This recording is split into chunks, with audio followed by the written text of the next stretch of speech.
कोई सरोकार नहीं। अभी मैं दिल्ली गया हुआ था तो माननीय हमारे अनुसूचित जनजाति कार्य मंत्रालय के मंत्री अर्जुन मुंडा जी से मुलाकात हुई। उनके पेट का एक मेजर ऑपरेशन हुआ है तो उनसे मिलने मैं गया था और समाज की जो चिंता है, जो पूर्व में नीलकंठ काम जी के नेतृत्व में हम लोगों ने कांकेर में राजनाथ जी को अवगत कराया था, उसी विषय को लेकर हम लोगों ने पुनः अर्जुन मुंडा जी से जब मुलाकात किए तो अर्जुन मुंडा जी ने कहा कि वास्तव में ये जो यूसीसी है, समान नागरिक संहिता, इसका आदिवासियों से, जनजाति समाज से कोई सरोकार नहीं है। इसलिए सरोकार नहीं है क्योंकि जो समान नागरिक संहिता लाई जा रही है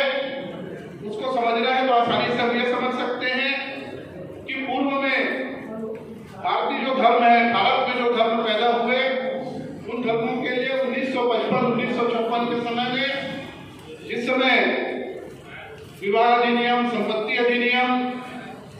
वोट देने के लिए जो नियम बनाया गया, वो अधिनियम जब लाए गए थे तो उस समय भारतीय धर्मों के लिए स्पष्ट कर दिया गया था, हिंदू धर्म हो, चाहे वो जैन धर्म हो, चाहे वो सिख धर्म हो, चाहे वो बौद्ध धर्म हो, ये धर्म जो है उस सिविल कोड के जो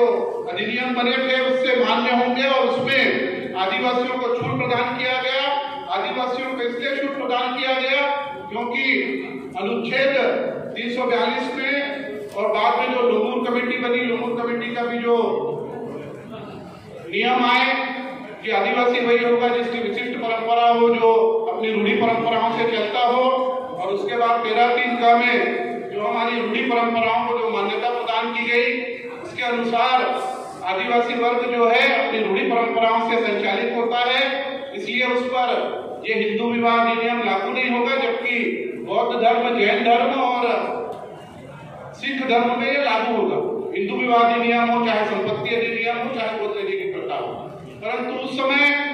समान रूप से जो विदेशी धर्म थे, जो विदेश से आए, चाहे वो मुस्लिम धर्म हो, चाहे वो क्रिश्चियन धर्म हो, चाहे वो यहूदी धर्म हो, इन धर्म के अनुयायी भी हिंदुस्तान में रहते हैं, परंतु उनके लिए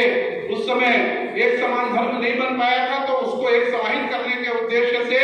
ये समान नागरिक संहिता लाई जा रही है। क्योंकि आप देखिए, एक तरफ कन्या के विवाह का न्यूनतम आयु एक धर्म में, हमारे जो भारतीय धर्म है उसमें 18 वर्ष है, वहीं दूसरी तरफ 9 वर्ष की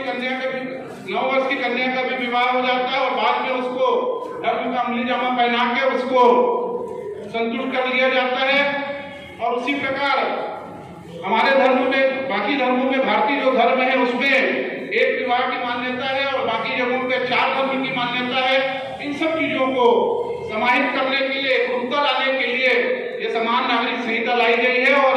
अर्जुन मुंडा जी ने आश्वस्त किया कि इस पे जो है आदिवासियों का कोई सरोकार नहीं रहेगा और जिस समय भी इसका ड्राफ्ट आएगा उस समय आप देखिएगा, ऐसा उनका कहना था। लेकिन फिर भी हमारे आदिवासी समाज में नीचे स्तर तक जो चिंता है, उस चिंता का सम्मान करते हुए हम सभी लोगों को इस यूसीसी का विरोध करते हुए उसमें अपने तरफ से एक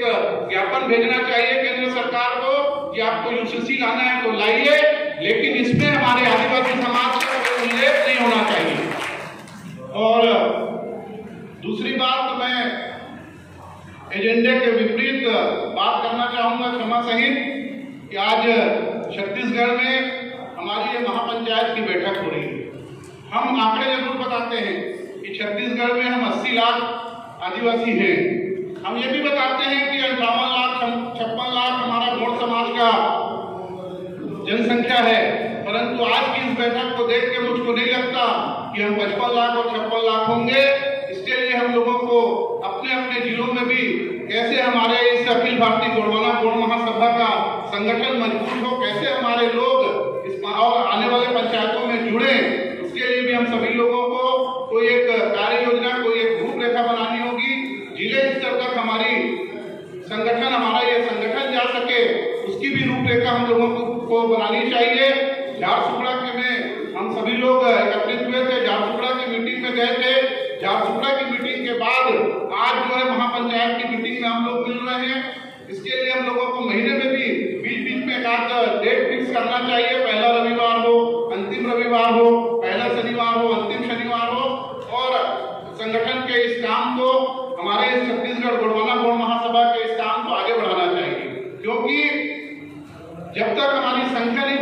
जब तक हमारे लोग नहीं दिखेंगे तब तक कोई राजनीतिक दल या कोई सरकार हमारी बात सुनने वाली नहीं है, चाहे वो प्रदेश की सरकार हो चाहे वो केंद्र की सरकार हो। जब हमारी जनसंख्या दिखेगी, जब हम कह रहे हैं कि 58 लाख हम हैं और एक आवाज में जब हम 5,000, 10,000, 15,000, 20,000 लोगों को एकत्रित कर दें, तब हमको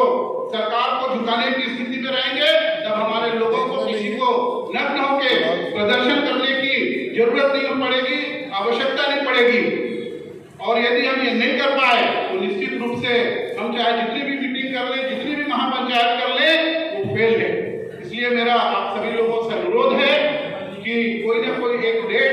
हमारा महीने का एक डेट फिक्स हो जिसमें हम लोग बैठक करें। आजकल वर्चुअल का भी जमाना है, हम वर्चुअल भी मीटिंग कर सकते हैं और अपने इस संगठन को जिला स्तर तक और जिला स्तर के बाद ब्लॉक स्तर पर, जैसे हमारे 85 जनजाति ब्लॉक है, उन ब्लॉकों तक कम से कम हमारी जिसे छत्तीसगढ़ गोंडवाना गौड़ महासभा का इकाई जो है वो मजबूती के साथ खड़ा हो, इसकी चिंता हम सभी लोग आने वाले समय